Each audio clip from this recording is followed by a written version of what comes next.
జాతీయ మాదక ద్రవ్య నివారణ దినోత్సవ సందర్భంగా శ్రీ సత్యసాయి జిల్లా కొత్త చెరువు సత్యసాయి ఇంటర్ కళాశాలలో ఏర్పాటు చేశారు. ఈ కార్యక్రమానికి ముఖ్య అతిథిగా పుట్టపర్తి జడ్జి సయ్యద్ ముజీబ్ పసపల హాజరై ఆయన విద్యార్థులను ఉద్దేశించి మాట్లాడుతూ విద్యార్థులు చెడు అలవాట్లు చేసుకోవడం వల్ల భవిష్యత్తు నాశనం అవుతుందని, మాదక ద్రవ్యాల నివారణకు సమిష్టిగా కృషి చేయాలని, గంజాయి ఇతర మాదక ద్రవ్యాల వినియోగం వల్ల యువత భవిష్యత్తు నాశనం అవుతుందన్నారు.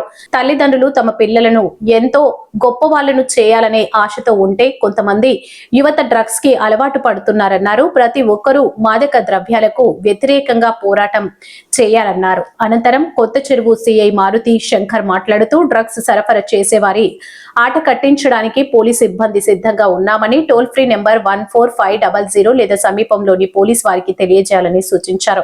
మాదక ద్రవ్యాల వినియోగంతో పిల్లల భవిష్యత్తు అంధకారంగా మారుతుందని, వాటికి దూరంగా ఉండాలని, ఇంకా పలు చట్టాల గురించి విద్యార్థులకు అవగాహన కల్పించారు.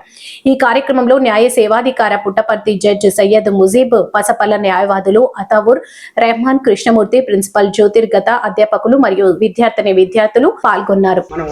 ఈ కార్యక్రమాన్ని ఎందుకు నిర్వహిస్తున్నామంటే ఈ డ్రగ్ రహిత సమాజాన్ని ఏర్పరచుకోవాలి. మనము విద్యార్థి దశలోనే మనం ఈ డ్రగ్స్కు అలవాటు పడకుండా మన జీవితాలను సరిదిద్దుకోవాలి. ఎందుకంటే మన మీద ఎన్నో ఆశలతో మన తల్లిదండ్రులు ఈ స్థితికి తీసుకొచ్చారు. మనం దుర్వ్యసనాలలోనే ఈ డ్రగ్స్కు అలవాటు పడుకోకుండా కేవలం ఆవేశంగానో లేకపోతే ఏదో సరదాగా మనం తీసుకుంటామని చెప్పేసి అలవాటు చేసుకుని ఈ దుర్వ్యసనానికి మనం అలవాటు పడితే మన జీవితాలు నాశనం అవుతాయి. అదేవిధంగా నేషనల్ యూత్ డే అంటే వివేకానందని జన్మదినం సందర్భంగా జనవరి 12 అది. ఈరోజు సార్ మన మేజిస్ట్రేట్ సార్ వాళ్ళు మీకు డ్రగ్స్ పై తీసుకుంటే ఎట్లా మన లైఫ్ స్పాయిల్ అవుతుంది అని చెప్పడానికి మనకు ఈరోజు చేయడం జరిగింది. ఇక్కడికి వాళ్ళు చెప్పినవన్నీ కూడాను జాగ్రత్తగా విని వైపు కూడా మనకు ఆ ప్రభావం కొంచెం ఎక్కువగా ఉందని నేను అనుకుంటా ఉన్నాను. ఎవరైనా అసలు ఏం జరుగుతుంది తర్వాత అనేది మీరు ఆలోచించుకొని, అంటే ఇప్పుడు వరకు ఎవరికైనా అట్లాంటి అలవాట్లు ఉన్నా భవిష్యత్తులో దాన్ని మానేస్తారని అనుకుంటా ఉన్నాను. మీరు ఇప్పుడు అందరం మనము ఈ చట్టాల గురించి తెలుసుకుంటున్నాం కదా. మా మెయిన్ మోటివ్ ఏంటంటే చట్టాల గురించి తెలిపి తర్వాత అవగాహన పెంచి మిమ్మల్ని ఒక సరైన రూట్ తీసుకెళ్ళాలనే ఉద్దేశం. ఫస్ట్ ఆఫ్ ఆల్ మేము చట్టాలంతా చెప్పాలా, మీరు తెలుసుకోవాలా, మీ దారి వేరేది ఉంటే మీరు మార్చుకోవాలనేది కాకుండా ఫస్ట్ మనమేంది, మనం ఎందుకు ఆటదారి పోవాలా, ఎవరో చెప్తే ఏదో వచ్చేది కాదు. It is we who can decide our life. మన సెల్ఫ్ కంట్రోల్ ఉంటే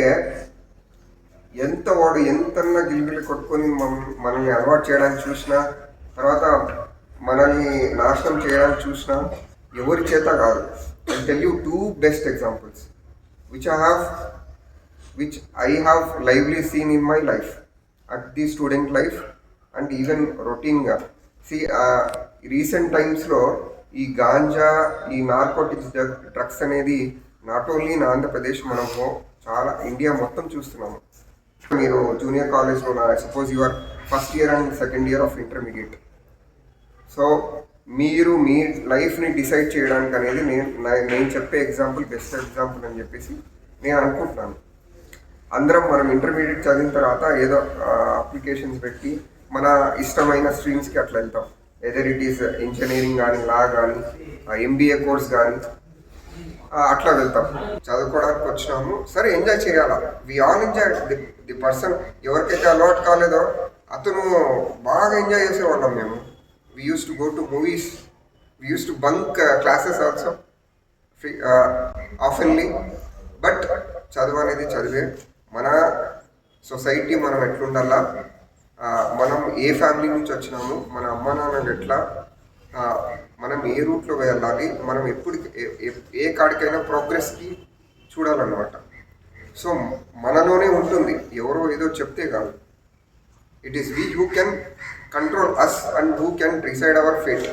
దేవుడు రాసి పెట్టింటాడు, అది అబ్సల్యూట్గా కరెక్టే. బట్ ఇక్కడ మనము మన నడవడిక బట్టి ఉంటుంది. మనం అనుకుంటాం కదా ఈజీ మనీకి ఎట్లా కోట్లు సంపాదిస్తారు, వాళ్ళకి అక్కడే కనిపిస్తుంది మీకు కోట్లు ఎట్లా సంపాదించారు అనేది మనం మూవీస్లో దీంట్లో అయినా చూస్తాం. నేను కూడా మా ఊరికి రీసెంట్గా వెళ్ళినప్పుడు ఇది విన్నాను అనమాట, మా ఊళ్ళో కూడా ఉన్నట్టు. సో ఇది అనేది it is creating a big nuisance in the life of you. ఎవరమ్మా వాళ్ళు అమ్ముకునే వాళ్ళు హాయిగా ఉంటారమ్మా, వాడికి ఎప్పుడో చోట వాడికి ఎక్కడ పడాలో అక్కడ పడుతుంది, వాడు బయటికి రాడు, అది మీకు తెలియదు. వాడికి ఒకసారి లోపలికి వెళ్ళినాడంటే వాడికి బయటికి రాదు, అది మీకు తెలియదు. అంత లోపల మీరు అలవాటు అయిపోయింటారు, మనకేం జరగాలన్న నష్టం అంతా జరిగిపోయి ఉంటుంది. ఇది అబ్సల్యూట్గా నిజం. సో అట్లా అలవాటు పడిపోయి ఈజీ మనీకి ఈ డ్రగ్స్ అమ్మడం స్టార్ట్ చేశాడు. డ్రగ్స్ అమ్మిన కొన్ని రోజులు బాగానే ఉంది, పోలీసు వాళ్ళు తెచ్చుకున్నారు, పోలీసు వాళ్ళు పట్టుకున్నారు.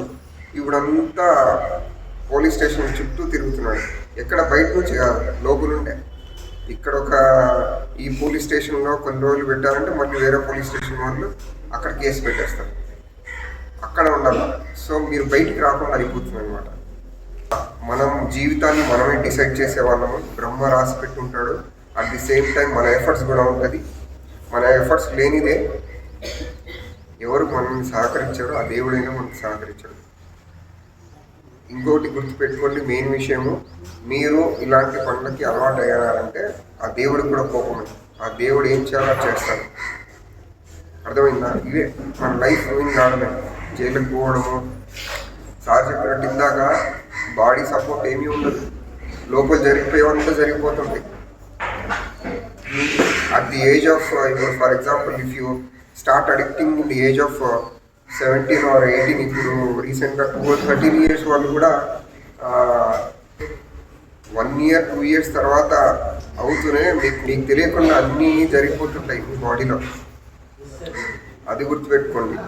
అండ్ మీరు కొన్ని కంట్రీస్ పేరు వినింటారు, అవి క్యూబా, సమ్ కంట్రీస్ ఎక్కువ సేల్ చేసి తర్వాత సబ్సిక్వెంట్గా ఆ దేశాలు ఏమైనాయి, it is you who can decide your life. So అందరూ హ్యాపీగా ఉండాలి, మీ లైఫ్లో మీరు అందరూ ప్రోగ్రెస్ అవ్వాలి, మీ తల్లిదండ్రులకి మన సొసైటీకి మంచి పేరు తెచ్చేలాగా ఉండాలి అని చెప్పేసి కోరుకుంటూ నాకు ఈ అవకాశం ఇచ్చిన మా హైకోర్టు, సుప్రీంకోర్టు వారికి, తర్వాత ప్రిన్సిపల్ ఆఫ్ దిస్ ఇన్స్టిట్యూషన్ వారికి నా ధన్యవాదాలు. Thank you. విచక్షణ ఏంటి? తాగి డ్రైవ్ చేయడం కానీ, లైసెన్స్ లేకుండా వాహనం నడపడం కానీ చేయకూడదు. అర్థమైందా? సెల్ ఫోన్ ఎంతవరకు వాడాలో అంతవరకే వాడాలా. అధికంగా వాడితే చాలా పరిణామాలు దారితీస్తాయి. వీటి వల్ల చెడిపోతాం. వాట్సాప్ ద్వారా, ఫేస్బుక్ ద్వారా, ఈ సోషల్ మీడియా ద్వారా ఇంకా సైబర్ మోసపోకూడదు. అట్లే తొందరగా ఫోక్సో యాక్ట్ అవేర్నెస్ ఉండాలి ఫోక్సో మీద. ఈ యొక్క ఫోక్సో చాలా పవర్ఫుల్ చట్టం. ఎవరికి? బాలికలకి. చిన్నతనంలో మీ పట్ల జరిగేటువంటి అఘాయిత్యాల పైన కానీ, ఎవరైనా గుడ్ టచ్, బ్యాడ్ టచ్ అని చెప్పి ఐడియా ఉందా? చిన్నపిల్లలు ఏది రీసెంట్ చెడ్డ పనులు ఎవరు చేస్తున్నా కూడా చేయాలి. అట్లా ఇంకోటి వచ్చి డ్రగ్స్ అంటే ఏముంటాయి మన అందుబాటులో? ఇక్కడ పదార్థాలు ఏవైనా కానీ ఏమంటారు, డ్రగ్స్ కింద వస్తాయి. మద్యం వస్తుందిరా, మద్యం తాగి చాలా అంటే వాళ్ళకి తెలియకోకుండానే, కంట్రోల్ లేకుండానే నేరాలు చేస్తుంటారు. దానివల్ల క్షణికావేశంలో మద్యం సేవించడం వల్ల, మత్తు పదార్థాలకి అడిక్ట్ కావడం వల్ల ఏమవుతారు? వాళ్ళ తల్లిదండ్రులు ఏం కోల్పోతారు? ఆసరా కోల్పోతారు. ఏమవుతారు? సొసైటీకి ఉపయోగపడేట్టు తయారు కావాలా. ఓకే, ధన్యవాదాలు తెలుపుతూ సెలవు తీసుకుంటాం.